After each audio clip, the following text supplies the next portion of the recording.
Just the sheer devastation as you drive down this road. This travel trailer was up in a tree and they yanked it out of the tree yesterday.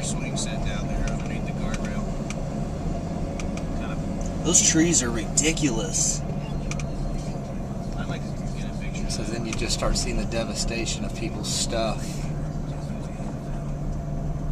And this is my parents' house right here.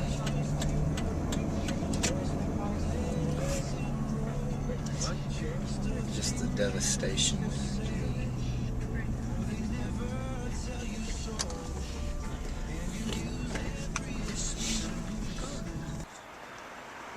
You can see the water line halfway up on those windows where it went even with the roof.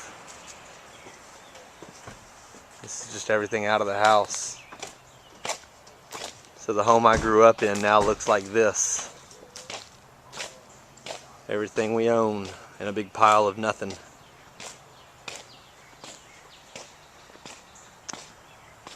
This is the garage where the cars were. Some of the stuff we're trying to salvage. And obviously just a huge mountain of stuff we can't salvage. There's trampoline from down the street. I mean, you can just see what it did, just completely devastated the place. I mean, it's just like a tornado or a bomb went off. The barn, you can really see clearly on the roof line of the barn of exactly how high the water was. So the barn was completely underwater. Walk around here, you can just see that everything's underwater. I mean, it's just sad. There was a fence here all the way across that we called the dog park, and the dogs had this whole acre just to run and play in. This was my mom's roses, all these rose gardens here. Roses up on this trellis. The trellis was obviously all the way underwater.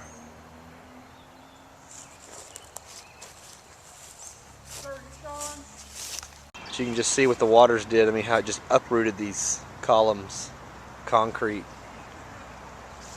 And then just the sheer devastation over here.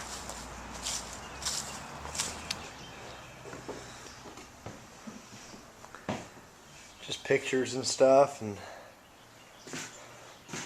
here's a picture of yours truly. I was about 10 years old. This is my house, what's left of it. No flood insurance, so we're pretty much on our own. The government will offer low interest rate loans to some. Who knows if you qualify, but this is what's left of a house that used to be my home. Cars were parked out here and they were underwater when they woke up that morning. And the water was up just up underneath this light. So you can kind of see the line of where the water was, about 2 bricks below the light. This is the stairs that went downstairs into the basement. This was a full finished basement.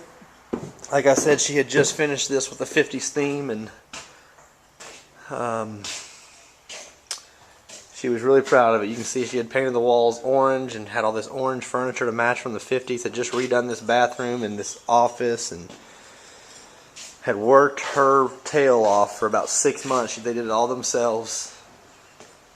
And there's nothing left. This is one of the other couches from the 50s room.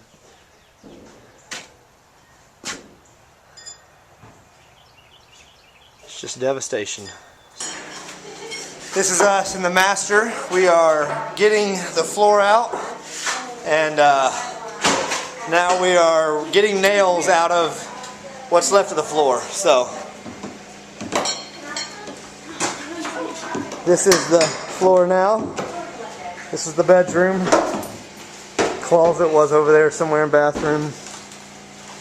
But as you can look through the whole rest of the house, there's nothing here. So our goal today is to get all the floor up, so all these joists that we're straddling and standing on can be drying out. This is a friend of Scott's. That Scott's friend called and asked some advice about doing this. And he showed up and he just went to work, and I mean, he's been working 14 hours a day ever since. So you don't even know the guy? I don't know him. I know his name. I'll never forget his name or his family.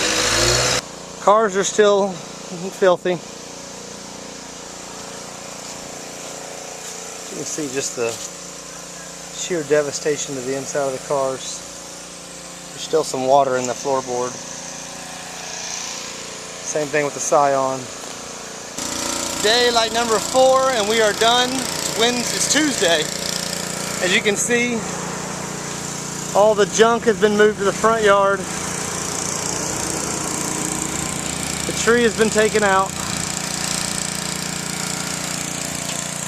And you can at least get into the house now. There's no floor. There's nothing but a ceiling. It says not attached so people will know that not to fall. As you can see, the whole house is wide open.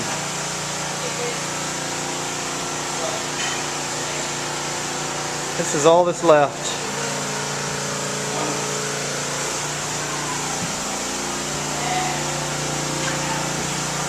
So this is another neighborhood in Bellevue where, as you can see, every single house was pretty much underwater. There's nothing left of this neighborhood at all. The whole neighborhood meets under here and gets food and drinks, and it's just a mess. Just look at the devastation here. Just every house completely trashed.